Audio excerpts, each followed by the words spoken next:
Hello student, good evening to all of you. मैं आपका स्वागत करता हूं आपके साथ एक और वीडियो में।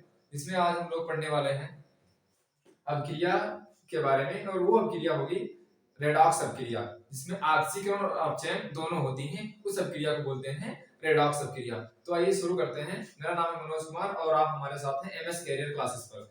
तो हम शुरू करने जा रहे हैं रेडॉक्स अभिक्रिया। रेडॉक्स अभिक्रिया को समझने के लिए हमको समझना पड़ेगा कुछ अभिक्रियाएं, छोटे छोटे रिएक्शन, और उसमें रेडॉक्स अभिक्रिया होती क्या है।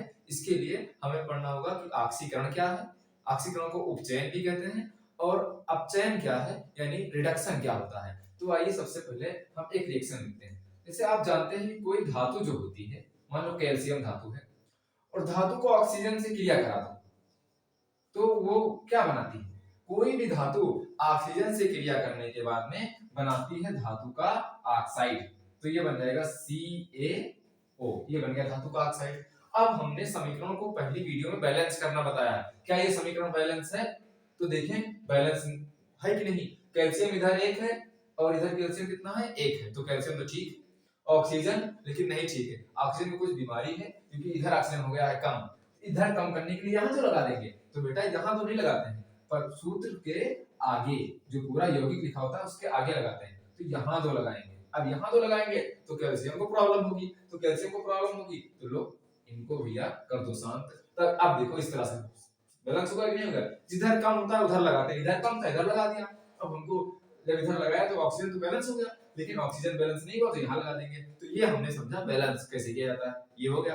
अब देखें ये कैल्शियम ने ऑक्सीजन से क्रिया की, अपना एक कैल्शियम ऑक्साइड बना दिया। इसको कली चूरा बोलते हैं या लिख लो कैल्शियम ऑक्साइड, ये इसका सूत्र होता है। अब फिर हम देखेंगे कि जो कैल्शियम है वो किससे क्रिया कर रहा है, कैल्शियम से जुड़ कौन रहा है। तो यहाँ कैल्शियम अकेले था, लेकिन आ गया कैल्शियम के साथ यहाँ पर कौन, जब ऑक्सीजन से क्रिया किया तो कैल्शियम के साथ में आ गया ऑक्सीजन, यानी कैल्शियम ऑक्साइड बना। अब कैल्शियम ऑक्साइड जब बना तो यहाँ पर हम कहेंगे कि कैल्शियम के साथ कौन जुड़ गया, ऑक्साइड जुड़ गया, यानी ऑक्सीजन जुड़ गया। तब हम कहेंगे कि कैल्शियम का हो रहा है बेटा क्या, कैल्शियम का क्या हाल हो रहा है। तो कैल्शियम का वो हाल हो रहा है कि कैल्शियम का हो रहा है ऑक्सीकरण। ऑक्सीकरण को दूसरी भाषा में उपचयन भी कहते हैं। क्या कहते हैं इसको, बेटा थोड़ा बड़ा लिखते हैं ना, उपचयन। तो ये उपचयन हुआ। और फिर ऑक्सीजन का क्या हो रहा है, ऑक्सीजन का भी ऑक्सीकरण हो रहा है। अब देखिए ऑक्सीजन का लेकिन हो रहा है अपचयन। हम पहले यही समझेंगे कि ऑक्सीकरण जो है वो कैसे हो रहा है। ये तो इसका हो रहा है, इसको बाद में समझेंगे, पहले ये इतना जान लें कि ऑक्सीकरण किसका हो रहा है, कैल्शियम का। अब ऑक्सीकरण किसे कहते हैं, फिर कहते हैं जब किसी धातु के साथ में या किसी भी पदार्थ के साथ में ऑक्सीजन का मेल मिलाप हो, ऑक्सीजन उसके साथ जुड़ जाए, ऑक्सीजन अलग हो उसके साथ में ऑक्सीजन आ जाए, तो कहेंगे ऑक्सीकरण। यानी जब ऑक्सीजन से क्रिया होगी तब होगी ऑक्सीकरण। फिर दूसरा नियम इसका क्या होता है। अब अगर ऐसे सूत्र लिखा है, इसको फिर मैं नीचे लिखता हूं, आपको समझाने का प्रयास करता हूं। कैल्शियम और ऑक्सीजन ये मिलेंगे तो बन जाएगा CaO, ये आप पहले क्वेश्चन में लिख चुके हैं। अब यहां पर देखो कैल्शियम ने यहां पर किसी को इलेक्ट्रॉन दिया, नहीं दिया, तो ऊपर हम लिख सकते हैं ऑक्सीकरण अवस्था इसकी जीरो है, मतलब ना किसी से लिया ना किसी को इलेक्ट्रॉन दिया, तो यहाँ पर जीरो आदान प्रदान कर रहा है, ना ले रहा है ना दे रहा है। ऑक्सीजन की यहाँ भी जीरो है। अब देखें क्योंकि ना इलेक्ट्रॉन किसी से ले रहा है ना दे रहा है। अच्छा यहाँ पर ऑक्सीजन दो है तो यहाँ पर ऑक्सीजन के बीच में बराबर की साझेदारी हुई है, कोई प्लस माइनस यहाँ पर नहीं है। तो कोई भी यौगिक अगर लिखा है तो पूरे यौगिक की ऑक्सीजन संख्या जीरो होती है, इतना जानो। ऊपर हम सिर्फ ये देख रहे हैं कि कितने इलेक्ट्रॉन लिए गए कितने दिए गए, ठीक। तो इसके पास पूरे पूरे फुल, इसके पास पूरे पूरे 20 मौजूद है। ये आप कक्षा 9 में पढ़ेंगे इसमें कितने इलेक्ट्रॉन होते हैं। अब लेकिन इस कैल्शियम में सी थोड़ा बड़ा बना दें, इस कैल्शियम में ऑक्सीजन जुड़ा है। ऑक्सीजन कैल्शियम के साथ जुड़ेगा कब, जब बेटा कैल्शियम एक धातु है, ये हमेशा 2 इलेक्ट्रॉन देता है। ऑक्सीजन एक अधातु है, वो हमेशा 2 इलेक्ट्रॉन देता है, क्योंकि इसके कक्षा में 2 कम होते हैं, इसी कक्षा में 2 ज्यादा होते हैं। ये दोनों आपस में मिल करके इलेक्ट्रॉनों का आदान प्रदान करते हैं और साथ साथ में रहते हैं। इनको एक दूसरे की जरूरत होती है, तो इसीलिए एक दूसरे के साथ ये आ गए हैं। अब देखो यहाँ पर कैल्शियम के 2 इलेक्ट्रॉन क्या हो गए, कम हो गए हैं। कम क्यों हो गए, क्योंकि प्लस लगा है, और प्लस लगा होने का मतलब है कि इलेक्ट्रॉन किसी को दिए गए हैं, आप दानी हो अगर प्लस लगा है। और माइनस जिस पे लगा होता है उसका मतलब होता है कि रेडी है, वो उस उसने इलेक्ट्रॉन किसी से एक्सेप्ट किया है, स्वीकार किया है, तो ये होता है एक्सेप्टर, ये होता है डोनर, ये दाता है और ये ग्राही है। इस तरह से आप इसको समझ सकते हैं। अब देखो इस इलेक्ट्रॉन के कॉन्सेप्ट में मैं समझाता हूं आपको कि जो इलेक्ट्रॉनों की संख्या के आधार पर किसका ऑक्सीकरण होता है, किसका अपचयन होता है। तो देखो कैल्शियम के इलेक्ट्रॉन यहाँ पर बेटा कितने थे, यहाँ पर थे 20। कैसे, क्योंकि कैल्शियम का परमाणु क्रमांक 20 होता है और उतने ही इलेक्ट्रॉन होते हैं।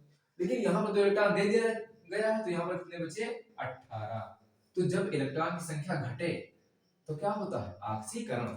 ऑक्सीजन से क्रिया होगी तो इलेक्ट्रॉन की संख्या घट जाएगी, तो इलेक्ट्रॉन की संख्या घटेगी तब होगा ऑक्सीकरण। तो दो नियम है, अगर ऑक्सीजन से क्रिया हो तब या ऑक्सीजन आपके जुड़े तब ऑक्सीकरण होगा, और दूसरे में जब इलेक्ट्रॉन की कमी आए, इलेक्ट्रॉन में कमी आए कि नहीं, इलेक्ट्रॉन में कमी आए तो या इलेक्ट्रॉन घट जाए तब क्या हो जाएगा, तब भी हो जाएगा ऑक्सीकरण। देखो यहाँ पर 18 बचे तो ये ऑक्सीकरण हो गया। दूसरा है कि अगर हम क्लोरीन से कैल्शियम की क्रिया करा दे तो Ca+Cl2 तब क्या बन जाएगा, तब बन जाएगा CaCl2, कैल्शियम क्लोराइड बन जाएगा। अब देखें कि यहाँ पर कैल्शियम का क्या ऑक्सीकरण हो रहा है कि उपचयन, ऑक्सीकरण उपचयन एक ही चीज है, ऑक्सीकरण हो रहा है कि अपचयन, तो हम कहेंगे कि यहाँ पर भी हो रहा है इसका ऑक्सीकरण। अब कैसे जानेंगे यहाँ पर ऑक्सीकरण हुआ, क्योंकि यहाँ पर इलेक्ट्रॉन कितने थे, 0, मतलब इलेक्ट्रॉन 0 दिया है, 20 पूरे हैं। यहाँ पर भी क्लोरीन 1 लेता है, आपको पता होना चाहिए, और 2 क्लोरीन है, इसका मतलब है कि कैल्शियम ने 2 इलेक्ट्रॉन 2 क्लोरीन को 1-1 दिया है। अब तो क्लोरीन के 2 जुड़वा भाई हैं यहाँ पर, वो आ चुके हैं दोनों साथ में, एक क्लोरीन एक दे दिया, दूसरा हाथ फैला है तो दूसरा भी देना पड़ेगा, तभी तो दोनों साथ में रहेंगे। तो इस तरह से ये इसके साथ में जुड़ जाएगा। तब यहाँ पर क्या हुआ कि भी इलेक्ट्रॉन यहाँ पर थे 20, यहाँ पर बचेंगे 18, क्योंकि 2 क्लोरीन को 1-1 दिया गया है, तो इस तरह से इसके 18 इलेक्ट्रॉन बचे। तो यहाँ पर समझे। अब ये देखें यहाँ तो ऑक्सीजन से संयोग भी नहीं हुआ है, तब अब आप जानते हैं कि ऑक्सीजन भी इलेक्ट्रॉन लेता है, एक परमाणु 2 इलेक्ट्रॉन लेता है, क्लोरीन का एक परमाणु 1 इलेक्ट्रॉन लेता है, क्योंकि इसकी कक्षा में 2 इलेक्ट्रॉन कम होते हैं, लास्ट वाली में कक्षा पूरी करने के लिए इसमें एक कम होता है। तब ये जब एक इलेक्ट्रॉन ले लेगा तो इसकी कक्षा पूरी हो जाएगी। अब देखो ये भी इलेक्ट्रॉन लेता है, ये भी इलेक्ट्रॉन लेता है, दोनों क्या हुए, निगेटिव, मतलब विद्युत ऋणात्मक तत्व हुए। तो ये विद्युत ऋणात्मक तत्व जो है वो कैल्शियम से संयोग कर रहे हैं। तो आप कह सकते हैं तीसरी बात कि जब कोई यौगिक या किसी भी पदार्थ से किसी भी ऋण विद्युती जो इलेक्ट्रॉन लेता है उससे योग होता है, तो वो इलेक्ट्रॉन इससे ले लेगा, इलेक्ट्रॉन में कमी आ जाएगी, तब भी ऑक्सीकरण होगा। तो ऑक्सीकरण के 3 नियम समझ में आए, कौन कौन से, अगर ऑक्सीजन से संयोग हो तब ऑक्सीकरण, अगर इलेक्ट्रॉन की संख्या में कमी आए तब ऑक्सीकरण, और कोई निगेटिव एलिमेंट मिले, यानी कौन सा, ऋण विद्युती इलेक्ट्रॉन लेने वाला कोई परमाणु दूसरे परमाणु से मिल रहा है तब भी हो जाएगा क्या, ऑक्सीकरण। तो ये 3 जो कॉन्सेप्ट है ये ऑक्सीकरण के हैं। और फिर अपचयन इसी का समझ लेते हैं, जस्ट इसी का उल्टा हो जाएगा। यहाँ पर क्या है कि ऑक्सीजन के साथ में कोई धनात्मक, ऑक्सीजन की संख्या में यहाँ पे इलेक्ट्रॉन में वृद्धि हो रही है, देखो यहाँ पर 2 इलेक्ट्रॉन ले लिया तो इलेक्ट्रॉन बढ़ जाएंगे, तो इलेक्ट्रॉन बढ़े तो क्या हो जाएगा, यहाँ पर जैसे इलेक्ट्रॉन बढ़ेगा तब हो जाएगा वहां पर अपचयन यानी रिडक्शन। और फिर अगर इलेक्ट्रॉन यहाँ तो बढ़ रहे हैं ठीक है, और दूसरे में अगर किसी यहाँ पर तो इलेक्ट्रॉन इससे संयोग हो रहा था, किससे, कैल्शियम का नेगेटिव से। अब कैल्शियम का नेगेटिव से हो रहा है तो लेकिन कैल्शियम पॉजिटिव है, तो क्लोरीन का पॉजिटिव से हो रहा है, ऑक्सीजन का पॉजिटिव से हो रहा है। तो जब भी किसी भी तत्व का किसी भी धनात्मक तत्व से, बिल्कुल धनी तत्व से अगर क्या हो, संयोग हो, तब भी अपचयन होता है, क्योंकि वो धनी होगा तो इलेक्ट्रॉन दूसरे को देगा, उसके इलेक्ट्रॉन में कमी आ जाएगी। तब यहाँ पर जब धनी होगा तभी ये इलेक्ट्रॉन को दे देगा, तो ये इलेक्ट्रॉन जाएंगे बढ़, तो इलेक्ट्रॉन बढ़ेंगे तब अपचयन होगा, इलेक्ट्रॉन घटेंगे तब ऑक्सीकरण होगा।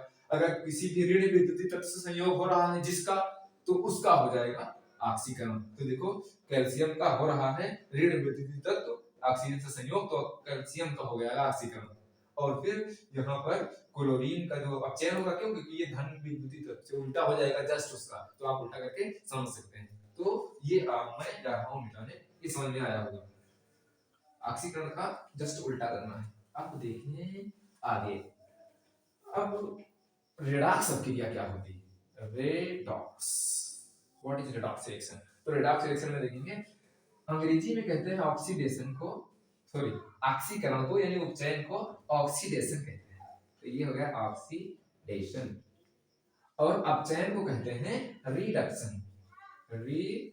रिडक्शन, ये आ गया रिडक्शन। हाई स्कूल में है ये चीज बहुत छोटी मात्रा में, मतलब बहुत कम है, शॉर्ट में है, लेकिन आप जब तक ये कॉन्सेप्ट समझोगे नहीं तब तक वो चीजें नहीं कर पाओगे।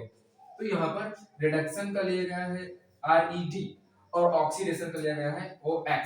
तो RED, तो RED और OX बन गया है रेडॉक्स।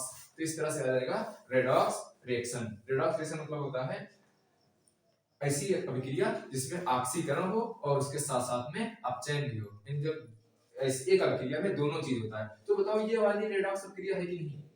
तो देखो ऑक्सीजन का हो रहा है अपचयन और कैल्शियम का हो रहा है उपचयन यानी ऑक्सीकरण। तो ये क्या है? यह एक अभिक्रिया है रेडॉक्स अभिक्रिया। तो ये रेडॉक्स अभिक्रिया होगी। अगर ऐसी अभिक्रिया हो जिसमें सिर्फ और सिर्फ ऑक्सीकरण हो या सिर्फ और सिर्फ अपचयन हो, तब वो सिर्फ और सिर्फ वाली होगी ऑक्सीकरण या अपचयन वाली अभिक्रिया। लेकिन ऐसी अभिक्रिया इसमें दोनों चीज होगा तो ऑक्सीकरण अपचयन दोनों होगा। आप कॉपर की रिएक्शन कराते हैं कॉपर ऑक्साइड और ऑक्सीजन से, तब क्या बनेगा? धातु है, क्रिया करेगा किससे? ऑक्सीजन से, तो CuO बन जाएगा। अब कॉपर ऑक्साइड का सूत्र यही होता है। अब बैलेंस है ये नहीं तो करो बैलेंस, दो यहाँ लगाओ दो वहां, तो यहाँ इसे कैल्शियम वाला किया था तो इस तरह से हो जाएगा। तो यहाँ पर भी उसी तरीके से हो जाएगा। आप इसको एग्जांपल भी ले सकते हैं। कैल्शियम के इलेक्ट्रॉन क्या हो रहे हैं? जैसे मैग्नीशियम में हो रहा था, धातु हमेशा इलेक्ट्रॉन देता है, वही धातु होता है। और फिर यहाँ पर हो जाएगा इसका ऑक्सीडेशन यानी ऑक्सीडेशन हो जाएगा और ऑक्सीजन का हो जाएगा रिडक्शन, क्योंकि हमने पहले ही बता दिया है कि कोई भी धन विद्युत तरह से संयोग होगा तो उसका रिडक्शन हो जाएगा, यानी उसको इलेक्ट्रॉन मिल जाएंगे। जिसको इलेक्ट्रॉन मिलते हैं, जिसके इलेक्ट्रॉन बढ़ते हैं, वहां पर क्या होता है? अपचयन होता है। तो इसका हो जाएगा अपचयन। और जो ये पूरी क्रिया इसमें ऑक्सीडेशन भी हो रहा है, रिडक्शन भी हो रहा है, तो ये हो जाएगी कौन सी क्रिया? रिडॉक्स क्रिया। अच्छा एक चीज और, ऑक्सीजन है ऋण विद्युती और हाइड्रोजन है धन विद्युती। अब ऐसा हो कि कोई पदार्थ आ जाए, उससे हाइड्रोजन मिल जाए और ऑक्सीजन निकल जाए, तो ऑक्सीजन निकलेगा। अच्छा ऑक्सीजन जुड़ता है तो क्या होता है? ऑक्सीडेशन यानी ऑक्सीकरण, जिसे उपचयन भी कहते हैं। और ऑक्सीजन निकल जाएगा तो क्या हो जाएगा? उल्टा हो जाएगा, उपचयन हो जाएगा। तो ये बिल्कुल सही है, उपचयन होगा। लेकिन हाइड्रोजन क्या है?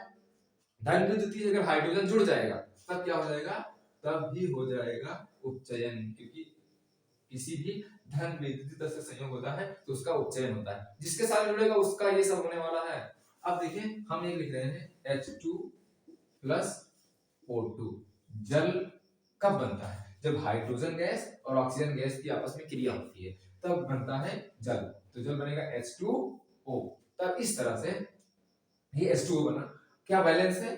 दो ऑक्सीजन नहीं, ये लगाओ, यही लगाना पड़ेगा भैया।